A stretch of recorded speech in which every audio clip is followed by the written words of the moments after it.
falar um pouco sobre a ideia dos comuns ou as terras comuns na Índia. Isso faz parte da minha pesquisa de doutorado. Que inicialmente a primeira coisa a se pensar ou a se destacar é que toda a literatura recente sobre a perspectiva do comum tenta trabalhar com essa ideia do comum, seja ligada à questão fundiária ou ligada aos usos dos chamados bens comuns ou práticas de gestão comum, seja do território, sejam de outros bens, como uma resposta à perspectiva de expansão do modo de produção capitalista. Assim. Comum aparece como aquela ideia do comunismo ainda do Marx, assim, que vai ser um pouco parido como um pós-modo de produção capitalista e isso vai surgir como comum. Agora, quando a gente pensa sobre a Índia, a primeira coisa a se destacar é que esse tipo de raciocínio não se adequa, porque a ideia do comum é já hoje na Índia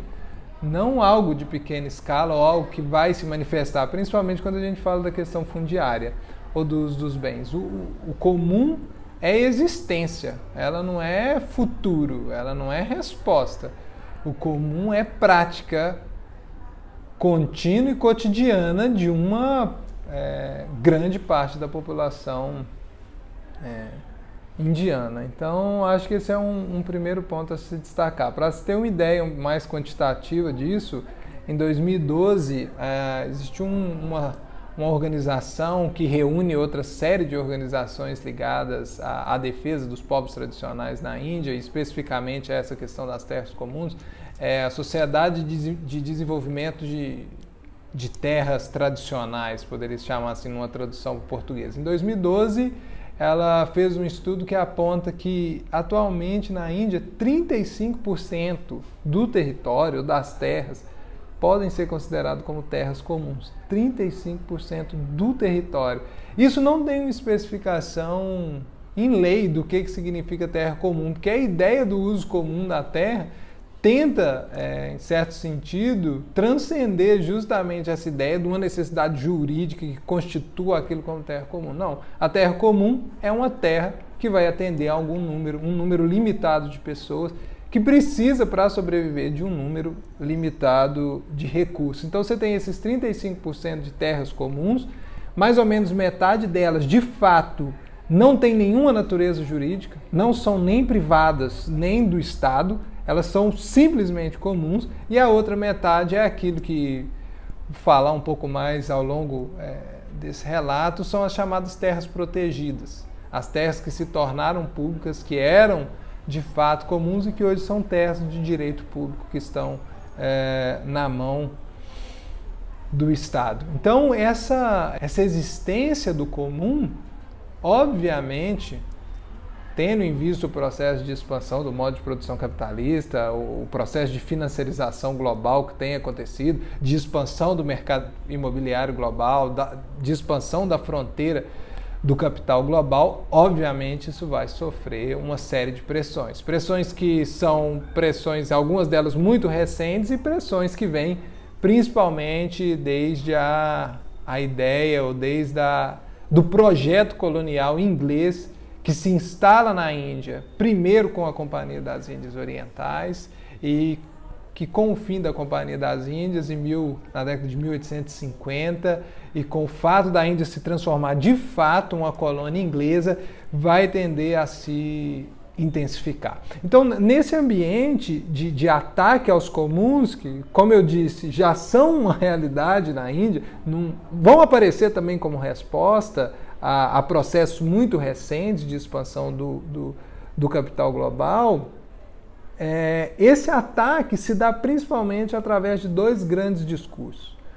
O ataque ao comum pelo discurso econômico e o ataque ao comum pelo discurso da proteção ambiental. No primeiro discurso, a gente tem como grande marco a promulgação em 1894 do chamado Ato de Aquisição de Terras, feito pelos ingleses. Na concepção de governo dos ingleses, eles tentam instituir na Índia, ou tentam promover na Índia a ideia da regra da lei, que eles costumavam chamar the rule of law. O que coordena o desenvolvimento da sociedade é a lei. Se antes ainda que isso seja completamente pendente de um fato histórico que de fato comprove isso. Se antes o indiano não tinha segurança da sua terra, porque a qualquer momento o imperador poderia tomar dele, isso agora não vale mais, porque agora a terra ela vai ser institucionalizada, ela vai ser legalizada e qualquer ato de despossessão só vai poder ser feito a partir de uma justa ou de uma igualitária, um pagamento pela sua desapropriação. Veja que por trás desse raciocínio de uma justiça, ou que a lei sendo a grande reguladora do ato de dispossessão de terras, há uma ideia de total cancelamento dessa ideia de uma terra que não é regulada pelo Estado. Uma terra que é comum, uma terra que é um bem comum. A prática de uma regulação do Estado ou de constituição da terra enquanto propriedade através do ato de aquisição de terras vai ser também, anteriormente, muito impulsionada pela ideia dos ingleses, promovida desde os cercamentos que acontecem na Inglaterra e pela filosofia dos melhoramentos que John Locke coloca sobre a política inglesa, que a terra bem aproveitada é a terra privatizada. Porque a partir do momento que eu privatizo, eu vou conferir melhorias àquela terra e apenas o melhor uso. E o melhor uso é sempre o melhor uso em termos de retorno econômico. Se a terra consegue me dar o meu melhor retorno econômico, eu estou dando a ela o melhor uso. E a pessoa que é capaz de dar esse melhor uso deve ser, então, a proprietária de terras. Isso vem antes do ato de aquisição de terras. Quando a Índia se torna uma colônia na década de 50, uma série de políticas inglesas começa a ser incentivada nessa promoção da terra enquanto um bem de retorno econômico. Os ingleses se deparam, quando chegam, com uma infinidade de modos tradicionais de vida, de convívio e de gestão da terra, e agora se veem obrigados a regular isso. Regular por uma necessidade de receita e por uma necessidade de controle político. Desde o Império Mogul, que é o Império Muçulmano, que começa no século XVI na Índia, você tem a figura dos chamados zamindars. Eram os grandes aristocratas fundiários na Índia, que são incentivados, mas que tinham um papel no Império Mogul, no Império Muçulmano, muito mais de arrecadação. O controle sobre a terra não era um controle produtivo, era um controle de arrecadação e de repasse ao rei. Quando os ingleses vêm, uma das primeiras medidas que eles fazem é de reforço dos zamindars, não mais como simples agentes de arrecadação, mas como proprietários de terra. Isso depois vai se tornar um problema para os ingleses, porque esses proprietários tornam-se totalmente proprietários, não investem sobre a terra e a terra não tem o crescimento produtivo que eles esperavam, e os ingleses começam a estabelecer, através do sistema de castas indiano, uma hierarquia de proprietários de terras. Então você tem um processo que vem com a colonização indiana de uma constante pressão por uma privatização da terra voltada para o seu uso econômico. Isso vai ter resultados nos dias de hoje, principalmente quando a gente vai falar de empreendimentos econômicos ligados à mineração, que executam uma série de dispossessão de terra com vista ao desenvolvimento econômico. Muito desse raciocínio da ideia de um uso intensivo da terra também vai estar baseado na chamada tragédia dos comuns.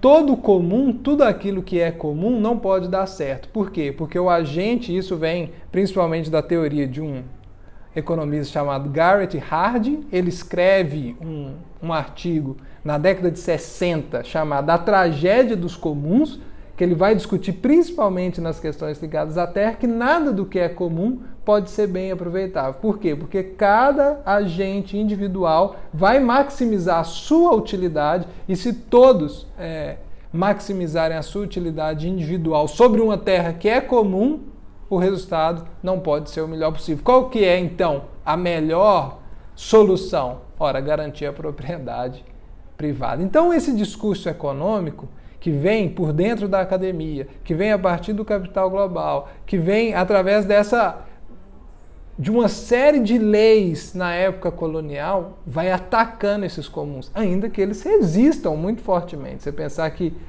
atualmente 35% de um país do subcontinente indiano ainda é de terra comum, é obviamente um sinal de resistência, mas que vai sendo pressionado. Ok. Conjuntamente a esse discurso, você tem o grande discurso da proteção ambiental. Em 1927, você tem a promulgação, uma lei ainda do período colonial, que é o Indian Forest Act, que é o ato, o que se compara um pouco às nossas leis de proteção ambiental no Brasil, ao nosso Código Florestal, que vai tentar impor sobre as terras e sobre os modos de vida, sobre o uso da terra indiana, o discurso da elite, tanto da elite internacional dos países centrais, como de uma elite da própria Índia, que vai, através de um discurso de proteção ambiental, eliminar ou demarcar uma série de terras que eles vão chamar de terras protegidas ou de terras reservadas, que não vai permitir mais o uso dessas terras comuns, porque essas terras comuns devem ser protegidas por uma questão ambiental, ainda que as centenas ou os milênios tenham demonstrado que o uso comum dessas terras nada tem que ver com degradação ambiental. Então você tem um discurso estatal forte, promovido por essa coisa da proteção ambiental, a proteção ambiental altamente desconectada dos modos de vida, um pouco daquilo que a professora Hermínia Maricato trata aqui para o Brasil, de uma coisa de ideias fora do lugar, ou seja, eu não quero pensar no que acontece no concreto, na prática. Eu tenho uma grande ideia, no caso aqui o discurso da proteção, a proteção estrito sensu, a proteção por ela mesma, e a proteção vai resolver o meu problema de conservação ambiental. Ou seja, eu trago uma ideia, eu trago um conceito e tento aplicá-lo altamente desconectado da sua prática, da prática concreta. Juntamos então as duas coisas, um discurso econômico, amparado pelo Land Acquisition Act de 1894, pelas outras práticas coloniais, que amparado no período recente pela ideia das tragédias dos comuns.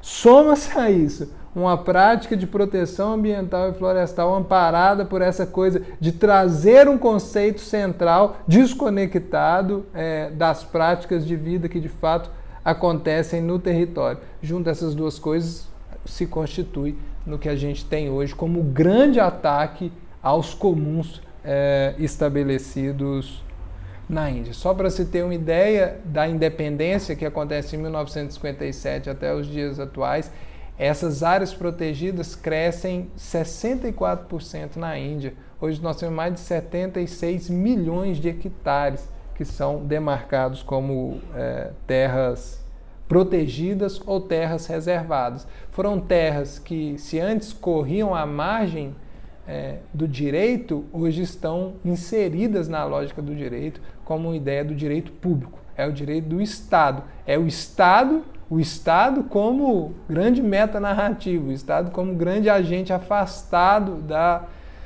da sociedade, que tem o direito de dizer o que pode e o que não pode ser feito. O mais alarmante de se perceber é que muitas dessas terras que são demarcadas ou que são reservadas têm sido hoje transferidas para grandes empreendimentos econômicos sobre o discurso do desenvolvimento ou do progresso. Então você tem, de um lado, fortemente o discurso econômico por si mesmo, que atrela privatização, o direito de propriedade ao melhor uso, e você tem do outro lado um Estado, a partir do discurso ambiental, conectado com o discurso econômico. Existem dois grandes casos ligados a isso, que não são os únicos, existem dezenas de casos na Índia ligados a isso, mas você tem um em Rajastão, que é um estado que fica na fronteira, mais ou menos na fronteira com o Paquistão, que é o lugar que concentra no distrito de Udaipur a maior concentração de fosfato na Índia.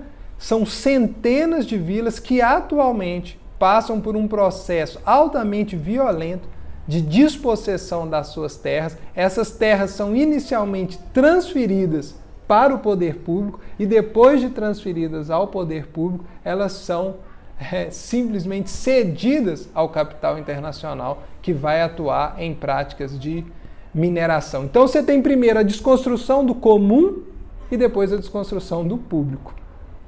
Primeiro preciso romper o comum através do direito público e depois destruir o público pelo capital privado. Isso é um dos casos. Outro caso também é que acontece em Andhra Pradesh, é um estado do sul da Índia que pega parte da costa leste da Índia, que é a construção de uma barragem que vem desde a década de 70, a tentativa de construir essa barragem sobre um rio chamado Godavari, é um rio importante do estado, que atinge nada mais nada menos que 250 mil pessoas. 250 mil pessoas, mais de 200 vilas, que têm 45% das suas terras caracterizadas como terras comuns. Ou seja, é um ataque frontal, é uma eliminação. Todas essas vilas seriam alagadas com a construção da barragem e isso tem sido constantemente objeto de disputas judiciais. Só para citar dois das dezenas de casos que acontecem. Atrelado a isso, você tem a expansão da fronteira do capital imobiliário internacional. Fora dos Estados Unidos, as atividades do Donald Trump acontecem na Índia em maior escala. Nenhum país supera a Índia em termos de negócios imobiliários promovidos pelo presidente norte-americano e muitas outras práticas. E essas construções imobiliárias vão acontecendo justamente nas periferias das metrópoles das Índias, nas áreas de fronteira com essas vilas. E a promoção, você pode imaginar, a promoção da construção de um prédio de alto luxo, o que isso requer em termos de infraestrutura, em termos de mão de obra. A expansão do mercado imobiliário global tende a oferecer cada vez maior pressão a essas fronteiras tradicionais, a essas fronteiras rurais na Índia. Tendo em vista todo esse contexto, começa a soar na Índia, ainda que as práticas de resistência sejam grandes, sejam evidentes, a ideia de que o comum é algo temporário, é algo que está prestes a desaparecer. Ou mais ainda, algo que caracterize um momento de atraso. A Índia, em certo sentido, começa paulatinamente a absorver a lógica que é instituída nos países centrais, que o modo de produção capitalista nada mais é do que um progresso ou a grande etapa de desenvolvimento das forças produtivas, e para que ele aconteça é preciso superar um modo anterior, um modo atrasado, como nós no Brasil estamos muito acostumados a ouvir. É preciso superar o atraso, e nesse caso superar o atraso significa superar o comum, porque à medida que eu tenho o comum, à medida que eu permito um uso mais direto e uma relação mais direta do homem com a natureza, a partir do momento que eu não penso necessariamente no meu retorno econômico do uso da terra, mas no meu retorno de vida, no meu retorno de contato com aquilo que me dá lugar, eu não chego na ideia do progresso, na ideia de um lugar à frente desse meu modo tradicional, desse lugar atrasado em que eu me encontro. Bem, ainda que os comuns sejam essa grande existência na Índia, passe por esse tipo de ataque, percebe-se também na Índia lugares de retorno ao comum. Então você tem esses exemplos também. Lugares que saem de terras comuns, se tornam propriedades privadas e que hoje, como formas de resistência, retornam ao comum, como militância, retornam ao comum como uma força de barrar esse tipo de processo. Antes de falar desse caso concreto, acho que é fundamental destacar que esse retorno ao comum ou mesmo essa resistência que se dá aos ataques do modo privatizante capitalista sobre o comum existente, tem uma base muito forte num conceito desenvolvido pelos indianos, que é o conceito de Swadeshi. O que é Swadeshi? É a autoconfiança, ou o autogoverno. Swadeshi é desenvolvido na Índia no começo da década dos 1900, no começo do século XX, quando os ingleses tentam dividir a província de Bengala em duas e transformar. Isso vai acontecer depois, quando Bangladesh é formado, mas eles tentam fazer isso a primeira vez no início do século XX, 1908. Quando isso acontece, a província de Bengala, que é uma província dita ou vista na Índia como uma província de vanguarda, lança um movimento de massas na Índia baseado no princípio do Swadeshi. O que o Swadeshi vai dizer? Nós não precisamos de uma regulação vinda de fora. Nós não precisamos de uma regulação que diga para nós como o nosso território tem que ser organizado para ser o mais eficiente sobre o discurso inglês possível. Através do Swadeshi, Gandhi vai se aproveitar muito disso muitos anos depois para promover a ideia do boicote.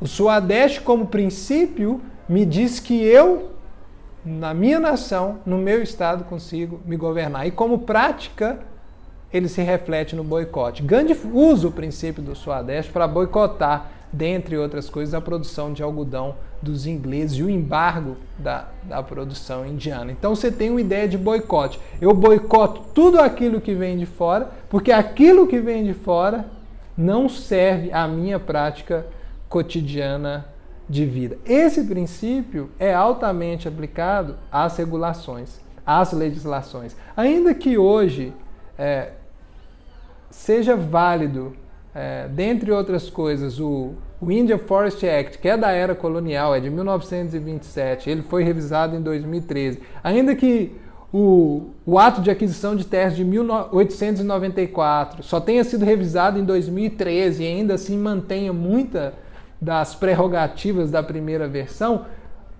a gente vê surgir na Índia também outra série de legislações, outra série de regulações amparadas sobre esse princípio. Um pouco trazendo essa ideia que o Estado como metanarrativa ou grande metanarrativa também não existe, que o Estado também é algo extremamente difuso, altamente conflituoso internamente. Um dos grandes exemplos disso é a criação, no começo dos anos 2000, do Ministério de Interesses Tribais. Um ministério dentro da burocracia estatal responsável por pensar os modos tradicionais de vida e por protegê-los e por incentivá-los e por minimamente resguardar esses modos tradicionais desses processos de expansão global. Esses modos tradicionais vão ser protegidos por uma lei de 2006 chamada The Forest Rights Act. A emenda da lei vai dizer claramente o seguinte: o objetivo dessa lei é solucionar antigas injustiças realizadas com os povos tradicionais. É uma lei de 2006 que vai tentar resolver injustiça. E o que ela vai focar? O foco da lei é muito menos, então vamos retornar aqui às terras, retornar aos modos tradicionais e dizer o seguinte: nós vamos garantir que toda decisão daqui para frente só possa acontecer se legitimada pelas instâncias de decisão local, os chamados Gran Sabhas, ou grandes conselhos, e pelos Panchayats, que são conselhos regionais. Então você tem essas estruturas que não são de agora. Os Gran Sabhas existem desde a entrada dos arianos na Índia, 2000 anos antes de Cristo. A ideia de pequenos conselhos, de pequenos lugares de decisão já existem na Índia, que são reforçados agora através dessa lei que vai dizer o seguinte: qualquer decisão de dispossessão, qualquer demarcação de terras protegidas só poderá ser feita se legitimada pelo Gran Sabha local, pela vila, pelo pequeno conselho local ou pelo Panchayat, que é o conselho regional que se dá pelo um agrupamento de 3, 4 ou 5 vilas dentro de um distrito. Isso é importante dizer para se pensar a grande conexão do comum com as esferas de política radical, de uma democracia radical, de uma democracia horizontal. Se eu afasto a decisão política do comum, necessariamente o único resultado que eu posso ter é uma política que volte aos olhos para o mais eficiente, para o privatizante. Agora, se quem constrói a política é quem dá o uso comum, é a própria comunidade, obviamente, ou com muita chance que a gente tenha um resultado diferente dessa ideia de uma privatização ou de um uso privatizante ou privado da terra como o uso mais eficiente, como o uso que vai trazer os melhores resultados. Então, como forma de resistência, eu tenho a ideia do Swadesh, tenho o reforço das instâncias de decisão política, amparado sobre isso, eu me regulo. Eu não tenho mais a ideia de rule of law, não me serve. Não me serve a regra da lei trazida de fora, me serve self-rule, a minha própria lei, eu faço a minha lei. Disso você tem um rompimento muito forte com a ideia colonial. O retorno ao comum, então, se dá, e a meu ver, não só na Índia, se dá no sul global de maneira geral, a partir do momento, ou atrelada a um projeto decolonial, de pensamento, de prática, do direito, da economia. Eu só posso pensar num comum de fato acontecendo se eu estiver afastado de qualquer tipo de projeto colonial de poder que tente me impor, através de um formato pensado nos países centrais, uma forma de lei, uma forma de prática, uma forma de atividade para o meu território. Então eu junto essas duas coisas para conseguir resistir, para conseguir retornar ao comum. Há um caso concreto de retorno ao comum muito recente que acontece na vila de Mendaleka. Mendaleka é uma vila muito pequena no estado de Maharashtra, que é um estado central na Índia, que pega também parte da costa oeste da Índia. É uma vila onde vivem 400, 500 pessoas. Você tem ali 1.900 hectares de terra, é uma vila pequena, e essa vila era organizada da seguinte forma, um pequeno núcleo onde cada família tem a sua propriedade privada e um grande perímetro de áreas comuns. Ou seja, eu tenho a minha propriedade privada e eu tenho grandes áreas comuns para uso, para subsistência. A partir dos anos 80 e dos anos 90, 80% da área de toda a vila se tornou área protegida a partir do India Forest Act. E desses 80%, grande parte se tornou área reservada. O India Forest Act colocava duas formas de terra: a área protegida, em que ainda era possível que a população no entorno utilizasse daquela terra, e a área reservada, onde seria a nossa área de proteção permanente, onde você não pode ter nenhum tipo de uso, ela está isolada, ela é um grande parte desses 80% se tornaram área reservada. E grande parte dessa área reservada e dessa área protegida começou paulatinamente a ser cedida para grandes empreendimentos econômicos, principalmente de extração dos recursos naturais. Ou seja, eu descolo a população do uso, porque esse uso, o uso do comum, o uso de subsistência, ele não traz a melhor produção, mas eu cedo a minha área para os grandes empreendimentos econômicos, que eles vão trazer progresso, e depois o comum, depois a vila vai ter acesso a esses recursos através de outras práticas, a prática do trabalho, a prática do salário. O que foi feito então?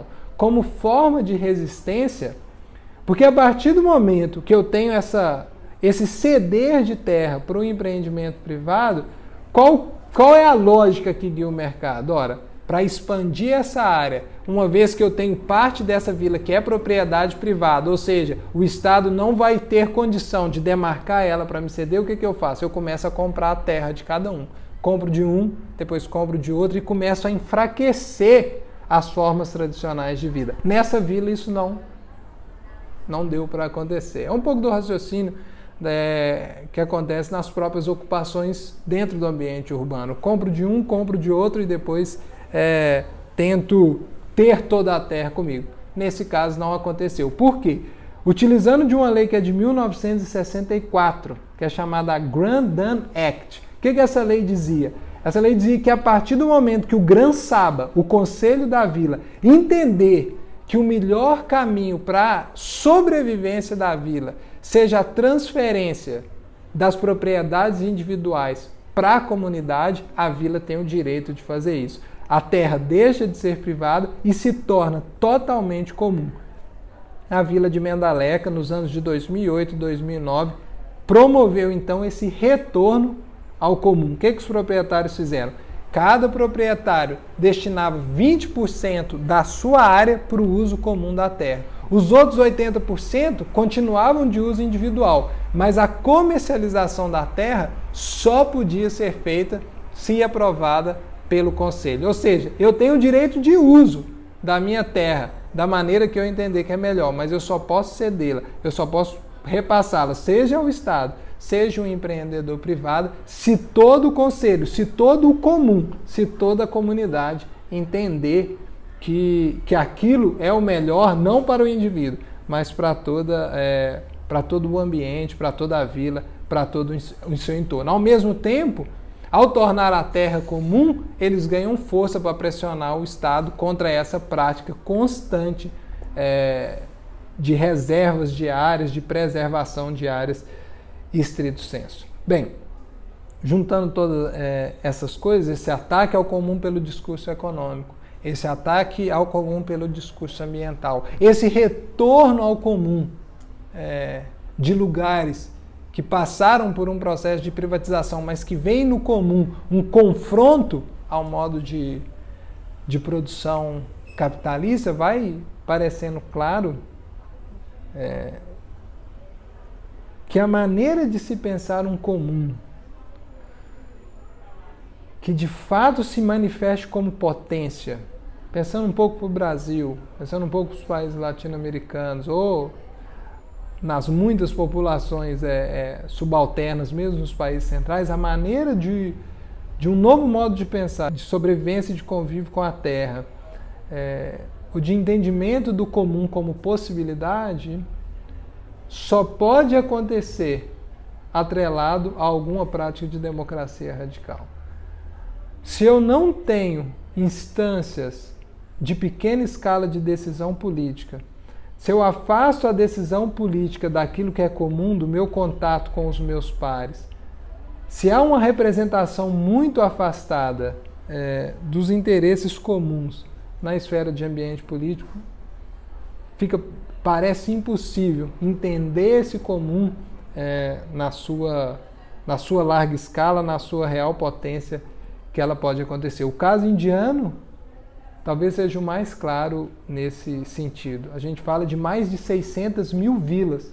600 mil vilas que significam 600 mil conselhos. 600 mil conselhos com, atualmente, se não concretizado, mais ou menos com uma segurança de lei de que qualquer interferência sobre o seu território só possa acontecer, seja ela vinda do Estado, seja ela vinda do ambiente privado. Ela só pode acontecer se legitimada, se constituída, se votada no ambiente local. Atrelar a democracia radical, as instâncias de democracia radical ao discurso do comum, me parece, ou me aparece hoje, talvez como a grande possibilidade desse comum fundiário, que é o que de fato nos interessa de forma mais central aqui, de fato se estabeleça como possibilidade a esse nosso processo de construção de uma propriedade privada altamente excludente e que segrega aí centenas e centenas de pessoas. É isso.